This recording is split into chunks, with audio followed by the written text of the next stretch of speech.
এক নাগারে বৃষ্টিতে বরাক গুয়াহাটির 6 নম্বর জাতীয় সড়কের বেহাল দশা। দুর্গাপুজোর আগে জাতীয় সড়কের এই বিপর্যস্ত অবস্থা ভাবিয়ে তুলছে এলাকাবাসীকে।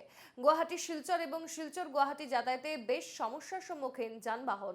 জাতীয় সড়কের পুকুর সম গর্তের জন্য যান চলাচল ভীষণভাবে ব্যাহত হচ্ছে। বিস্তারিত জানবো, টেলিফোনে রয়েছেন কাটিগড়া থেকে আমাদের প্রতিনিধি প্রদীপ্ত পুরকায়স্থ। প্রদীপ্ত, টানা বৃষ্টির জেরে রাস্তায় গুয়াহাটি শিলচর এবং শিলচর গুয়াহাটি যাতায়াতে বেশ সমস্যার সম্মুখীন হতে হচ্ছে, বড় বড় গর্তের সৃষ্টি হয়ে গেছে নিত্য যাত্রীরা ভোগান্তিতে, কি বলছো?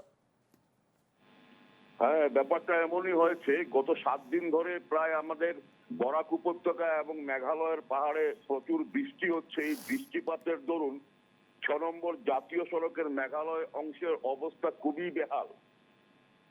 এমনকি গুয়াহাটি থেকে শিলচর আসতে সময়, ভালো রাস্তা থাকলে সময় লাগে 8 ঘন্টা, সেখানে 24 ঘন্টার উপরে একটি গাড়ি আসছে।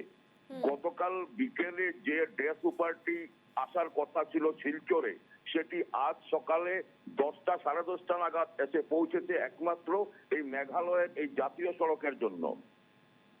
একদিকে তো ভূমিধস, মাঝে মধ্যে ভূমিধস হচ্ছে বিভিন্ন জায়গায়, বিশেষ করে ইস্ট জয়ন্তিয়া হিলসের রাতাছড়া, কুলিয়াং, সোনাপুর, উমকিয়াং এসব জায়গায়। তো সেসব জায়গায় ধস ছোটখাটো পরেই চলেছে এবং মেঘালয়ের পূর্ত বিভাগ সেগুলি সরাচ্ছেও।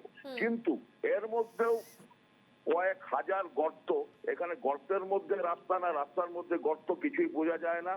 একদম উমকিয়াং থেকে কাছাড় সীমান্তের মালিদহর পর্যন্ত কয়েক লক্ষ গর্ত হয়েছে এবং এইসব গর্ত কাটিয়ে ছোট বড় যানবাহনগুলি আসতে অনেক অসুবিধা হচ্ছে।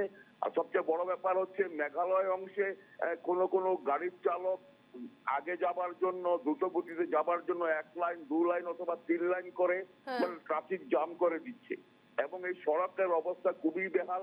দুর্গাপূজার আগে এই সড়ক তো হবে না, কি অবস্থা হবে যাত্রীদের তা বলা যাচ্ছে না। বেশ, নজর থাকবে। ধন্যবাদ আপাতত প্রদীপ্ত।